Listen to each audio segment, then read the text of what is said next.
आगे बढ़ते हैं अगली खबर, जहां 28 दिसंबर से मध्य प्रदेश विधानसभा का शीतकालीन सत्र शुरू होने जा रहा है। विधानसभा सचिवालय ने सभी कलेक्टर्स को निर्देश जारी कर दिए हैं। मध्य प्रदेश के सभी कलेक्टर से विधायकों की कोरोना रिपोर्ट मांगी गई है। 23 दिसंबर को विधानसभा के अधिकारी कर्मचारियों की कोरोना जांच होगी और वीडियो कॉन्फ्रेंसिंग के जरिए विधायकों के सदन की कार्यवाही में शामिल होने की वैकल्पिक व्यवस्था की जा रही है। इस पर भी विचार किया जा रहा है। तो 28 दिसंबर से मध्य प्रदेश विधानसभा का शीतकालीन सत्र और कोरोना को देखते हुए विधानसभा सचिवालय ने सभी कलेक्टर्स को निर्देश जारी किए हैं। विधायकों की कोरोना रिपोर्ट कलेक्टर से मांगी गई है। और सीधे रुक करेंगे विशेष संवाददाता वैभव गुप्ता का। वैभव जी, 28 दिसंबर से मध्य प्रदेश विधानसभा का शीतकालीन सत्र शुरू होने जा रहा है। हमने देखा है मुख्यमंत्री समेत बड़ी संख्या में ऐसे विधायक थे जो पॉजिटिव हो चुके हैं। तैयारी क्या की गई है विधानसभा सचिवालय की तरफ से और क्या कुछ निर्देश जारी किए गए हैं? 28 दिसंबर से मध्य प्रदेश विधानसभा का शीतकालीन सत्र शुरू होना है। उसको लेकर विधानसभा सचिवालय के द्वारा सभी जिलों के कलेक्टर्स को पत्र लिखे गए हैं। इस पत्र में जिक्र किया गया है कि उनके अधिकार क्षेत्र में आने वाली विधानसभाओं के जो वो विधायक हैं उनकी कोरोना रिपोर्ट क्या है, क्या वो कोरोना पॉजिटिव रहे हैं और वर्तमान में उनकी रिपोर्ट क्या है। अगर उनकी कोरोना जांच नहीं हुई है तो जब वो सत्र में शामिल होने के लिए भोपाल पहुंचेंगे तो उनकी कोरोना जांच कराई जाएगी। इस विधानसभा सत्र में जो 28 विधानसभा सीटों पर उपचुनाव हुए थे उनको उनके नवनिर्वाचित विधायकों को शपथ दिलाई जानी है।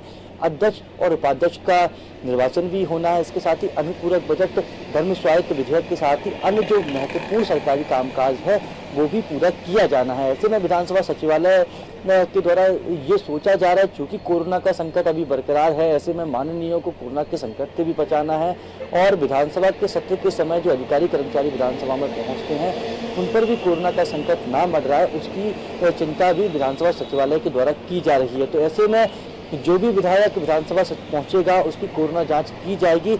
अगर कोई विधायक ऐसे हैं जिनकी जिलों में ही जांच हो चुकी है तो वो अपनी रिपोर्ट लेकर आएंगे तो फिर उनकी जांच यहां पर नहीं होगी। विधानसभा सचिवालय के द्वारा फूक कर कदम रखे जा रहे हैं। हालांकि सत्ता पक्ष के साथ ही विपक्ष इस बात की कोशिश कर रहा है कि जो जनता से जुड़े हुए मुद्दे होते हैं अगर वो सदन में उठा सके, इसलिए सुचारू रूप से जैसे पहले सदन की कार्रवाई होती थी उसी तरीके से सदन की कार्रवाई की जाए, जहां पर ध्यानाकर्षण, इसके साथ ही जो प्रश्नकाल होता है वो भी लगाया जा सके। तो विधानसभा सचिवालय दोनों जो ऑप्शंस होते हैं जया उस पर विचार कर रहा है। क्या वर्चुअली तरीके से विधानसभा का सत्र आयोजित किया जा सकता है जहां पर विधायक वर्चुअल तरीके से अपनी बात रखें, और या फिर एक्चुअल तरीके से अगर विधानसभा का सत्र आयोजित होता है तो ऐसे में माननीयों को कोरोना के वायरस से बचाना, जो अधिकारी कर्मचारी विधानसभा सचिवालय पहुंचेंगे, सरकारी कामकाज में हिस्सा लेंगे, उन्हें कोरोना के वायरस से बचाना, ये विधानसभा सचिवालय के कंधों पर बड़ी जिम्मेदारी है।